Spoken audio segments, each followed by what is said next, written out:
Yo, what's going on, guys? And we are here going live. Another solo episode until Boston Celtics beat writer, or I guess Boston Celtics writer for fansided.com, Justin Trombino, joins us in 30 minutes. So please be excited. Hold down the energy already. And it's going to be a great episode. So I hope you guys do enjoy. And let's get right into today's news. How to get myself another water bottle. It's an interesting day. I'm actually leaving for a lake trip tomorrow at like noon. I'm going to the Lake of the Ozarks. I'm going to go enjoy, the weather and, a plethora of other things. But mainly, I'm going on a fraternity lake trip and we're jumping frames. We're losing frames. I'm not liking this. I think we're going to have to kill my Firefox for a second. So I run like a multitude of, I guess you could say, web browsers because I run Firefox and our guy Google Chrome at the same time. But either we're doing the NBA show, and let's get right into it. And I don't know why that was looping for a sec, but okay, let's get right into it. So I hope you guys are having a great day, and let's get right into the news. Little wacky setup, just because we're doing this by myself. It's a bit better when you're not doing it by yourself. But Giannis Antetokounmpo suffered an ankle sprain in a Eurobasket game. His condition will be monitored by the medical staff. Greece faces the Czech Republic in the round of 16 on Sunday. And hopefully that's not going to affect him for the start of the season. But, again, hopefully it's nothing too terrible. And I want to hear your thoughts down below. What do you guys think of this? Okay. But let's get right into other news. There's nothing special going on really around the NBA. The Jazz insist they negotiated Donovan Mitchell trade with Knicks in good faith. People are saying that they traded him to the Cavaliers out of spite. And Bradley Beal, who's close friends with Francis Tiafoe, who my friends are, I have a bunch of friends who went to the University of Maryland who are actually like friends with Francis Tiafoe. So Tiafoe, he's from Hyattsville, Maryland, and I have a bunch of friends who graduated from the University of Maryland in 2020. They graduated high school in 2016 and they graduated college in 2020, and they're the same age as Francis. And Francis used to come and booze with them at the bars, like Terrapin Turf and Bentley's. I had to remember the bars. I haven't been to College Park in so long, baby. College Park. Yep. Look at this. Tiafoe was raised at the the Juniors Tennis Championship Center, a USTA regional training center in College Park, Maryland, where his father worked as head maintenance. Booyah. That's why my boys knew him. So shout out Francis Tiafoe. And let's get into it's a bit wet. There's not a lot to talk about in the NBA right now. But I think a good way to go about this is I think I'm just going to type in NBA news. I'm going to share the screen. Let's just do this together. And let's figure out what we're going to talk about right here. Just because, guys, until Justin comes on, we don't have much to talk about. So I want to figure it out with you guys. And I hope you guys are all having a good day. Comment if you're watching. Another solo one. If you guys are wondering where Jackson is, he is traveling. He's currently moving to Florida, to Fort Myers, and he's driving. I'll be doing the same in a bit. We're trying to figure out what we're doing for tomorrow. Potentially, we'll pre-record an episode and then we'll play it live. So we'll still be live, but it'll be pre-recorded. It's going to be weird, but hey. So, the NBA landscape is so barren right now. All right, let's go right here. We're going sort by date, and should college keep the 30-second shot clock and change it to 24? So right here, this is a good little article. Should college basketball keep the shot clock at 30 seconds or change it to 24 like the NBA and FIBA? And I personally believe on this topic, I wasn't necessarily ever a big college basketball fan, but as you guys know, I attend the best basketball college in history, the college basketball program with the most wins, the greatest college basketball program, the college basketball program that invented college basketball, the college basketball program that, you know what, the founding rules are here. I've seen them so many times, read them so many times. James Naismith was our coach, was our AD. He's the only coach with a losing record because he cared about teaching the fundamentals of the game. And basically, Duke and Kentucky, I believe it's Duke, Kentucky. No, it's UNC, Kentucky, Michigan State. Basically, all the blue bloods in college basketball. Guess who created their basketball programs? Guys who were alumni or were either alumni from KU, played on the team, coached on the team, students of KU. Shout out KU. Now, 30-second shot clock should stay. Why? Because it's an amateur's game. Amateur, amateur, amateur.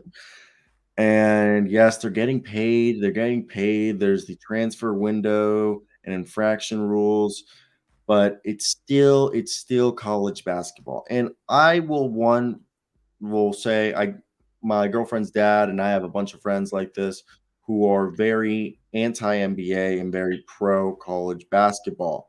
And with that being said, being pro college basketball, they're, basically, I feel like it's like, I think, in my opinion, changing it to 24 would just be moving away from the amateurism, because even when you play at a younger level of basketball, there's either no shot clock, or I think in high school, isn't there a 40-second shot clock? So at that point, I think you got to keep the 30-second because that's what it keeps it at amateurism. Okay. And I think that's the interesting part about this. Now, I want to hear your thoughts down below. Anything specific, why you would think the 24? I just think let's just keep it at 30-second because it makes defense more important. Lower scoring games, defense is way more important. By increasing the shot clock, you create an importance in offense because it comes down to how many points can you score at that point? Well, 30 seconds, how many points can you hold them to? So I think at 30 seconds, you're still playing a game of how many points can you hold them to, while at 24, you're starting to play a game of how many points can we score. There's probably a statistical answer why that logic makes sense, but in my head, you could argue that you could still play the game of how many points can you score in a 30, but like the other team can just hold the ball, and it's at 24, and it's also 40 minutes compared to not 40 minutes. Wait, is it 40 minutes? Yeah, two 20-minute halves. So yeah, 40 minutes compared to 48 minutes. I think you keep it at 30. Makes sense. Better number. Now, I guess this is somewhat related. I like LeBron James. I think he's the greatest basketball player of all time, tied with Michael Jordan and arguably Larry Bird. I say this all the time. LeBron James is Larry Bird with way more athleticism and maybe not as good as a three-point shot, but like that's why I kind of put them all. I put Larry Bird as the third greatest and LeBron one and Jordan two, just because at the end of the day, like we all know in one-on-one, be it back down, but like it's just so I don't compare eras. So I think they're all three like the greatest players of their generation. Larry had the 80s. He's tied with Magic Johnson, and Kareem had the 70s, and Bill Russell had the 60s. Jordan had the 90s. LeBron basically had the 2000s and the 2010s. And you don't compare Johnny Unitas to Tom Brady. Now let's talk about Bronny James. So Bronny James over here is interesting as all hell due to the fact that he allegedly, give me 1 second, I got to go to Twitter real quick and send this invite to Justin Tromboni, because he's going to join us in 15 minutes. And I'm going to send that. Oh, damn.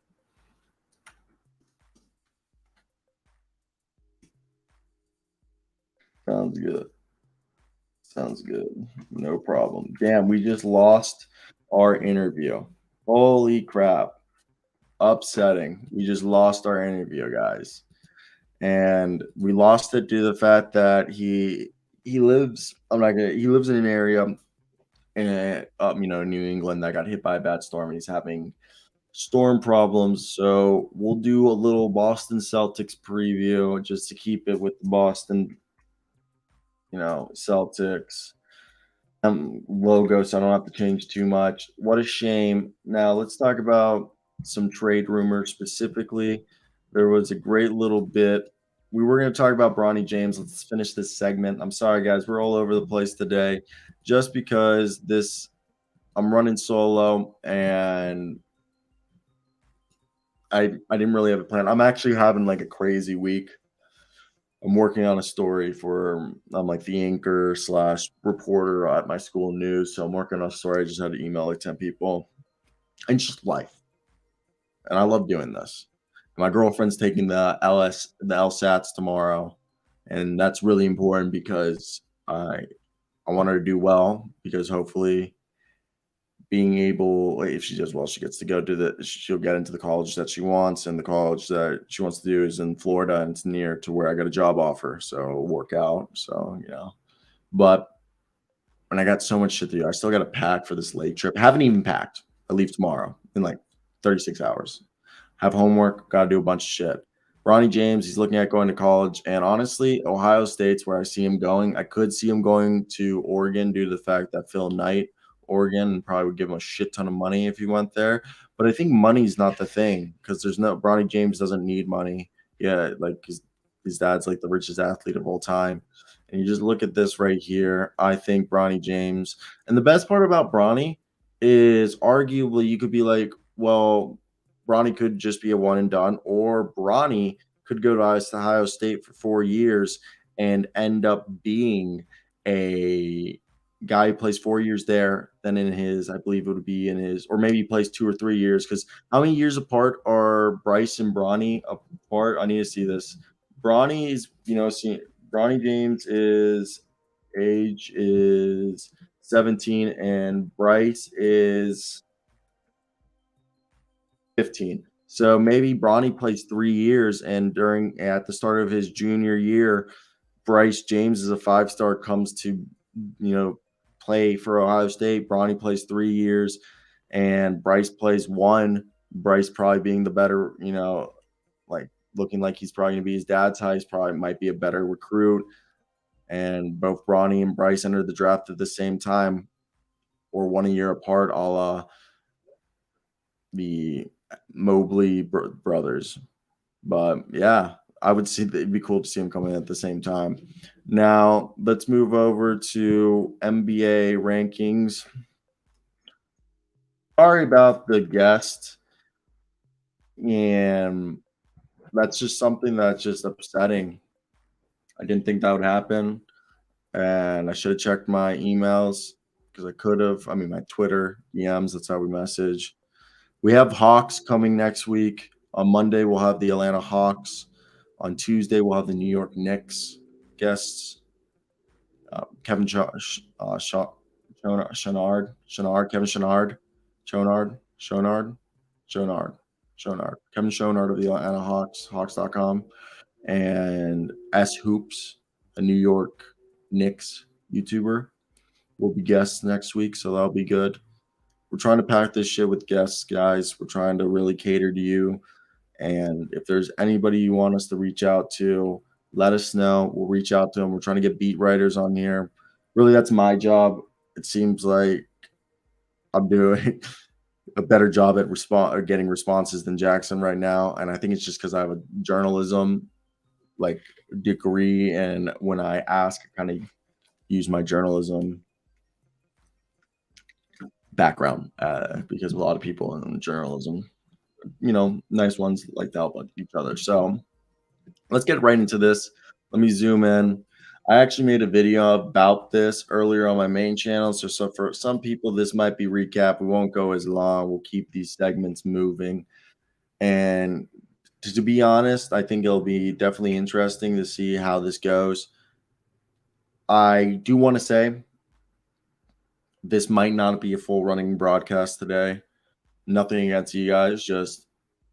At the end of the day, I can talk forever into this microphone, but and I would talk forever into this microphone. But when there's really barely anyone watching, it's a bit harder than usual. Okay. And not that saying I need anyone to be watching. It's just I don't have Jackson here, and this just doesn't feel right. So there's only a certain extent that I could do. And again, like this is me just thinking, like I want to be on a microphone working radio, do 2 3 hour broadcasts. And I make YouTube videos. This is and I'm trying to be a TV anchor. Okay. Like this is my life. Speaking into a microphone for the next 30 years. I love it. And with that being said, it's just at the end of the day, I take pride in the show.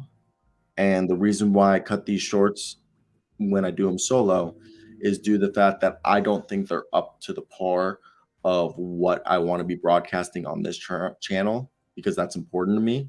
This channel is important to me, and I know it's important to Jackson.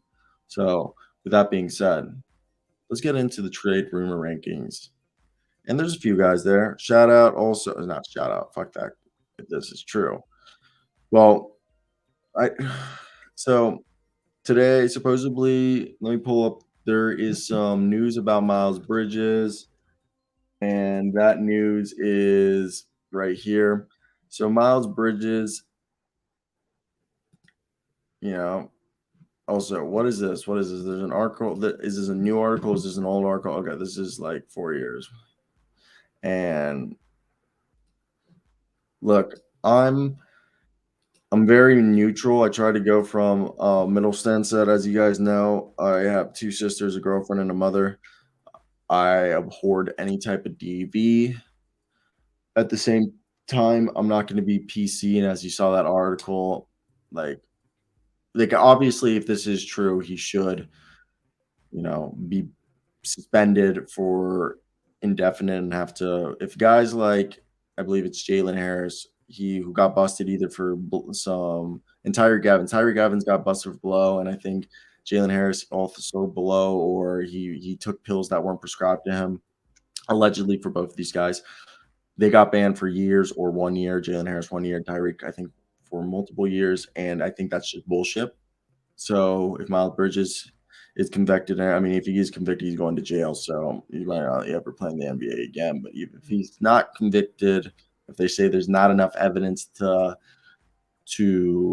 convict him criminally, but there is enough to take him civilly, he should be suspended at least for 1 year. And that's not me being PC. That's just me being like, let's, like, and a lot like if you're gonna compare it to the Deshaun Watson where you got 11 games, man, I don't. That shit's wild.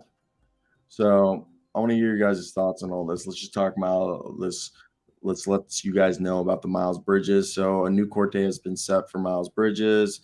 As you guys know, in late June, he turned himself in according to DV charges, and he's pled not guilty to those charges. And as you guys know, it was the LA County District Attorney George Gascon that announced that his office filed the felony domestic violence charges against Miles Bridges, which basically means, I guess it's like Los Angeles County versus Miles Bridges. And the new court date is being set on September 16th for a preliminary hearing, which has since been continued to September 16th. So that'll be an interesting thing to look at. Let's go back to what we actually wanted to talk about. And yeah, let's get right into it. So NBA trade rumors right now. We got Mike Conley. Mike Conley, yes. Okay. Fifth best guy available for trade right now. I know it's interesting as hell to see that. But Mike Conley is a guy who is good, but he's deteriorating. Nothing against him, all due to respect. But Mike Conley isn't the guy he was on the Grizzlies. He might not even be the same guy that he was a year, I guess now 2 seasons ago. His second season in Utah. His first one was a little rough, but second season he had it going. But he had one of his most healthy seasons. I just don't think he has the juice that he used to. Like, look, those 3-point shooting percentages are good. He's back to back 41%, but I think he's at the end of his prime, or he's now exiting his prime. He's 34, and I think it's a question of seeing like how everything turns out. So I want to hear your thoughts down below on this one. What do you guys think and why? Now let's go over to Cam Reddish. Cam Reddish right here at 4. Cam, look, supposedly right here, they had a great thing that Cam Reddish did not request the trade. Cam Reddish did not request a trade. And with that being said, Cam Reddish, okay, is allegedly, was a part of the package and he was considered. And now New York Post has learned that Reddish wants a change of scenery from New York after you traded there in January. An NBA source said that Reddish is looking for a larger role, but this is New York Post. So we take that with a grain of salt. But for what it's worth, like I said, Reddish denied the trade request on Instagram. So we'll move on from this one. If you guys are interested, let me hear your thoughts down below. Cam Reddish being traded or not? Okay. And I don't know. And I don't even know what's going on.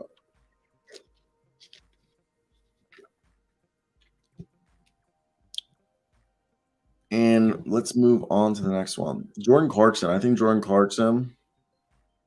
And I think Jordan Clarkson is going to be a guy who will surprise me. I mean, he averaged 16 points a game. I like Jordan Clarkson, the Filipino. He's good. He's a good cat. He's got skill. And I think the only thing is he's got to go to a team that has a defensive mindset and that they need scoring. And a la Memphis would be nice. I could see him fitting in Memphis. But at the same time, to get him, they would have to give up some of those defensive players. So that would be counteractive. Now, you think of another good defensive team, everyone will go like, what about the Boston Celtics? Boston Celtics, again, would also have to give up too much to get him. A team that I could see realistically he's best fit at is in the Miami Heat or a team like the Toronto Raptors where the defense, but the Toronto Raptors are set with Gary Trent Jr. and they would have to do a package involving Kem Birch and like 5 bench players, which would give up the depth that they've tried to build up this past summer on their bench. So with that being said, I don't see that either being a realistic one. So I wouldn't. And Miami's the only one I could see if they send them Duncan Robinson in a first round pick. And then you could argue if they include. So Jordan Clarkson's making 13.3. And Duncan's making, I believe, if I look at the Miami Heat roster correctly, it is about, I think it's 16, or is he making 17 this year? It goes up, and it's always annoying remembering the scales. Okay, he's making 16.9, so basically 17. So that's 3.6 more. And if I were them, okay, in the case of the Heat, I wouldn't just want Jordan Clarkson. If I'm arguing that I could trade you a few second round picks, and that's what Jordan Clarkson's value is. But if I'm trading Duncan Robinson and a first round pick, it's because part of that value of that first round pick is making up for the fact that they're taking on Duncan Robinson's long term contract.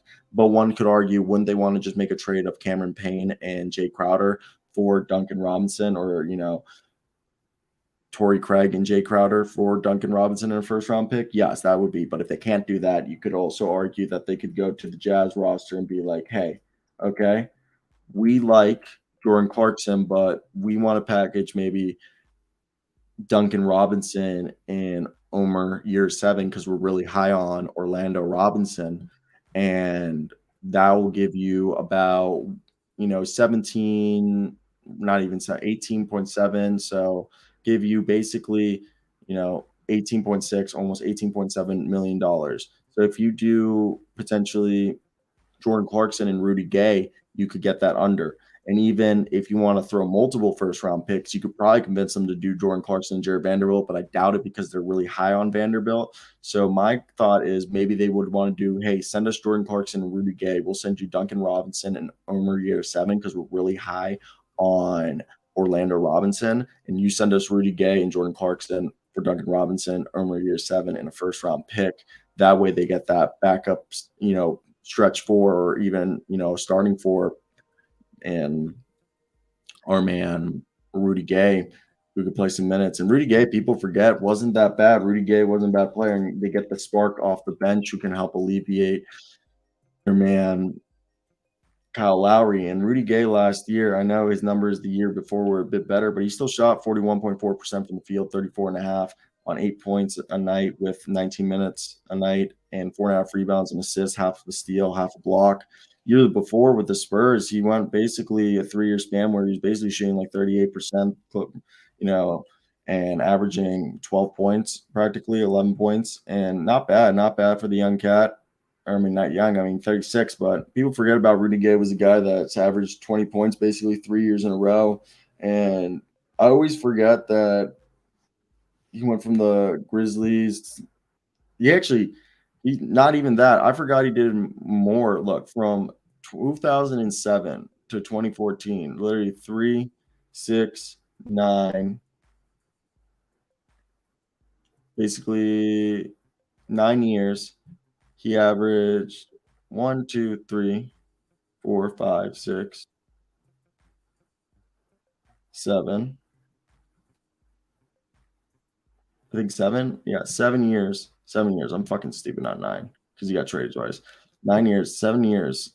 He averaged a shit ton of points. That's awesome.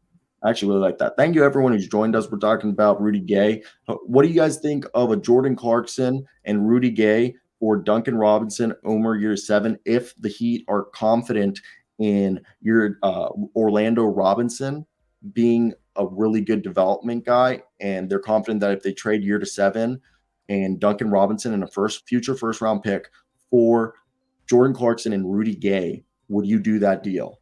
Are you guys interested in that deal, or is that not something you would do? I would like to hear your thoughts down below. That's just something I was thinking out loud. I don't even know if it's worth it. To me, I think it's something to look into, definitely. Let's move on to the next guy. And also, shout out right here, Bojan Bogdanovic, Jordan Clarkson, Mike Conley. And they're going to get themselves an Oklahoma City-esque haul of draft picks. So next up is Bojan Bogdanovic. And look, Boyan's a capable player. Okay. Supposedly, I think it was Gambo who the Phoenix Suns, I guess he's like a Phoenix area sports radio guy. And he reported that Boyan potentially could be going there. Where I talked about a deal for Boyan would either have to be like Jay Crowder and Cameron Payne, which I think is like 19 million.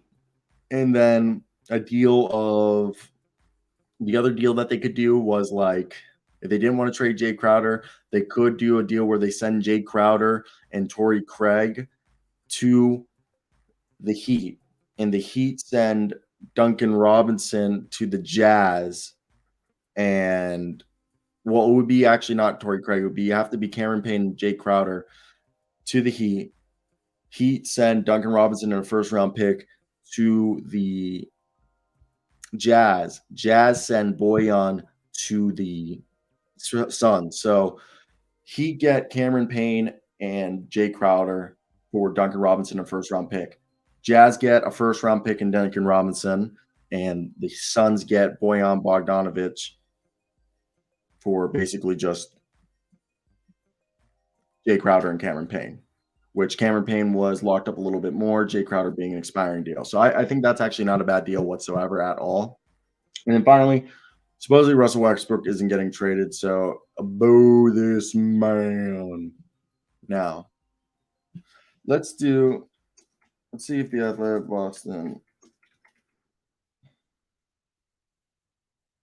I want to talk about the Boston Celtics, or let's see if the Athletic has anything good on the Boston Celtics.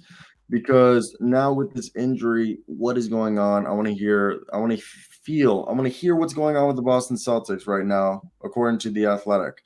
And I think it's going to definitely be interesting. And right here, this is perfect. David Aldridge dropped his final 10 rankings. We'll go through all of them after we do this. And this is probably how we'll wrap this up. But I think right here, what are we going to do? Okay. So at 5, right here. So let's get right into it. The Boston Celtics. This is going to be an interesting one because, as you guys know, the Boston Celtics are a good team. And for me, I think when you look at this team, yes, Danilo Gallinari got hurt, but I think they have two options in free agency that you can go for. Carmelo Anthony is the first one, which I know he'll give you all the scoring Danilo would give you. Danilo, they're both were terrible defenders, and I want to see who was a better defender last year. Carmelo Anthony's defensive rating for his career is 108.6, which is fucking ridiculous. But he was 114 defensive rating, which was below league average. Danilo Gallinari defensive rating, okay, who's been is 116.5. So Gallinari was a way worse defender and even in the year where the Hawks were somewhat all right at defense, he was still, similar to what Carmelo was last year. And for his career is 111. So actually, for his career, Carmelo is a better defender than Gallinari is, statistically speaking. Not on the eye test. Gallinari, you could argue, has put more of an effort at times, but he's suffered more injuries. So Gallinari being out, they could either sign Carmelo or the other guy who is an injury-prone guy, but he offers way more defense. This guy, okay, has a defensive rating. Wait for it. Drum roll, please. 108.6. The same defensive rating as Carmelo for his career, and he had one of his worst defensive ratings this past year with the Pacers at 111.5. But the year before he was at 107.4. Ignore his last year in Charlotte. But in Charlotte, he had years where he was at 103, 107. In OKC, 105, 105, this guy, and he's a career, 34.2% three-point shooter, but look, and he's a guy that only in the past few years, okay, in this past year, he shot, 32.4%. He was terrible shooting. He played 56 games this past year out of 82. Year before, 36 out of 72. He's batting like 50% over the last few years, okay? The last 3 years, he couldn't stay healthy, but if you can get him back to the guy that he was in, arguably, I think his best season was in 2018, where he's dropping 13 points and shooting 37% from three. Yeah, he averaged the following year 15 points, but I think he was playing a little bit more inefficient that year. And I personally think his most efficient year was either his 2018 year, or if you look at the year where he was in 2015, 2016, the first year where he averaged only 8.8 points for the Hornets, but he was shooting, 31%, but he was playing really good defense. So, Jeremy Lamb would be a really good option for them if they didn't want to do Carmelo Anthony. And now, look, they traded Malcolm Brogdon for Nick Stauskas, Malik Fitz, Juwan Morgan, Daniel Tice, Aaron Nesmith, okay, and a first-round pick. That was a steal. They kept Luke Cornett, but I think Bruno Caboclo is going to be the guy that they sign. Okay, they're going to cut Luke Cornett because his contract gets, I think, guaranteed to almost $1 million if he's on the roster opening day. And I think they'd rather keep Bruno. He'll be way cheaper and easier to cut during the regular season. So, and he can play the 3, the 4, and the 5. He looked dominant. I'm telling you, you should definitely keep Bruno over Luke Cornett. Sam Hauser's saying he's a good 3-point shooter. Danilo Gallinari tore his ACL. My Fondu, Cavangeli, he's a good player on a two-way. Bruno and Cavangeli are going to fight each other. I could see them activating Cavangeli to the roster, cutting Cornett, and then giving Bruno Caboclo a two-way if they can. JD Davison is the other two-way, I believe. And let's just talk about it. Gallinari tore his ACL and his meniscus, and maybe he comes back next year, maybe he doesn't. But let's talk about it. Let's get through it, and I want to hear your thoughts down below. So the Boston Celtics went 51-31, lost in the NBA Finals, and the Celtics, getting better minutes on the ball than the Celtics got in the Finals from Marcus Smart was key. Now they have a rotation of Brogdon, Marcus Smart, Derek White, and Peyton Pritchard. People forget about Peyton Pritchard. So now they have 4 guards. Okay, Brogdon, Smart, White, and Pritchard. They have 3 guys who can handle the ball. And this isn't against Smart. Smart's, even though he's more of a shooting guard. But, they shut down Smart and Tatum and forced Jaylen Brown, who Jaylen Brown has limitations as a playmaker. But Brogdon can score. He can help. He's a great floor general. And the two of them, Brogdon and Smart, are going to make a lineup that's going to be lethal and terrific together in smaller ball lineups with Brown at the 3. And Brogdon will only enhance Boston's best in the league defense. Obviously, losing Gallinari towards ACL playing for the Italian, national team this past month is, kind of a huge blow. But Boston was really counting on him to provide some pop off the bench. So if it does happen, Carmelo Anthony would make sense being the replacement right there, in my opinion. So I want to hear your thoughts on that one. We're going to run through these, and I'm going to dip in a few minutes just because we have to do this show a little shorter, just because I got shit to do, and I'm in time constraint, and I feel like I should do them right now. So let's run through these lists, and let me hear your thoughts. So at 10, the Houston Rockets. And these are off-season rankings, okay? And they didn't make the playoffs, but they only lost Wood, technically John Wall, and the rights to Wendell Moore. Brought back Jay Sean Tate. Bruno Fernando's on Exhibit 10. Okay, they got themselves some second-round picks. They got Trevor Hudgens.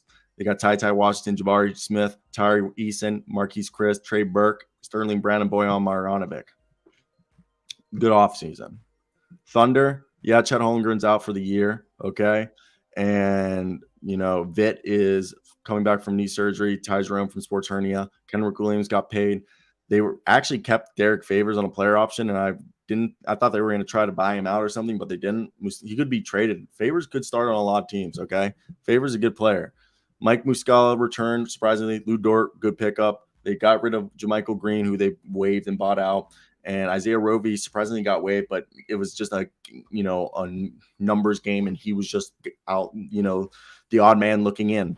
And so there's that. Then the Cavs, I'm surprised they're not higher because they got Donovan Mitchell for Lowry Markkanen, who's a solid player. Colin Sexton, solid player. Ochai Agbaji, Moses Brown, and only 3 picks and 2 pick swaps. Steal. And Rubio came back. Okay, and Dean Wade and Nembhard stayed. I agree. Portland had one of the best underrated offseason. Okay, they lost only. Okay, Joe Ingles, who really. Okay, Eric Bledsoe, Norton Pele, Didi Lizanda, and a few picks. But they got themselves in the draft Jabari Walker and Shadon Sharp. Shadon Sharp, people don't realize. They're like, oh, he's the future. He's all that. People don't realize that Shadon Sharp's a great trade chip. Okay, like this is a team that has a great trade chip in Shadon Sharp. Like if you look at the Portland Trailblazers contracts, like they put themselves in a situation where they're not worrying much about money. So I want to hear you guys' thoughts right there on that one. But it's interesting as all hell because right now they're actually going to be next year under the cap. And Shadon Sharp, if you package him with, let's say, Nazir Little, Justice Winslow, okay, right there, that's $14 million. Throw on Keon Johnson. That's about already, that's going to take you to $17 million. If you package Keon Johnson, Justice Winslow, Nazir Little, and Shadon Sharp, that's $17 million. 4 players. Guess what? How many players make $17 million? Like Evan Fournier and a bunch of trade players you could trade without even offering picks. So then at 6, I give the Kings. They had a great offseason. They're developing a culture. Chima Moneke is somebody I really like. Matthew Dellavedova, baby. I love those guys. And it's definitely going to be interesting as hell, okay? As this is just, so interesting. So interesting. See if they can develop their culture. 4 Timberwolves, they got themselves Rudy Gobert, Kyle Anderson, Austin Rivers, Bryn Forbes, Josh Minot, Mateo Spagnolo, Luca Garza, AJ Lawson, CJ Ellaby. Hired Tim Conley. What a great pickup. And, kept Nathan Knight, Nasri, and Jalen Noel, and extended Taurean Prince and Karl Anthony Towns. Denver Nuggets, they shored up their defense for sure. I hate Christian Brown, but he'll be fine. Atlanta Hawks, the second best. Hey, if my boy Aaron Barnes watching, he'll like this one. Atlanta, the second best offseason in the NBA. I agree. DeJounte Murray was a win. Justin Holiday and Aaron Holiday, win. Frank Kaminsky will give them different looks at center. Mo Harkless will be a good pickup. Chris Sylvia could be a depth guy. And the winners of this offseason, which I agree with, the Sixers, they basically gave up Danny Green and DeAndre Jordan. They basically just gave up Danny Green, okay? And DeAndre Jordan walked, and they traded David Roddy's draft rights and brought back James Harden on discount. Shake Milton stayed, got PJ Tucker, Daniel House, Montrezl Harrell, Trevelyan Queen, who was the MVP, and Michael Foster Jr. That was a wild offseason, okay? But hey, that's basically today's episode, a little 40-minute one. Nothing too serious. I got to do some stuff. I hope you guys did enjoy it. Like, comment, subscribe, do all that good stuff. But that's it from me. I hope you guys did enjoy. Be a friend and tell a friend. I'm going to go. I'm going to do some shit. But yeah, have a good one. Till next time, guys. Peace. Ooh.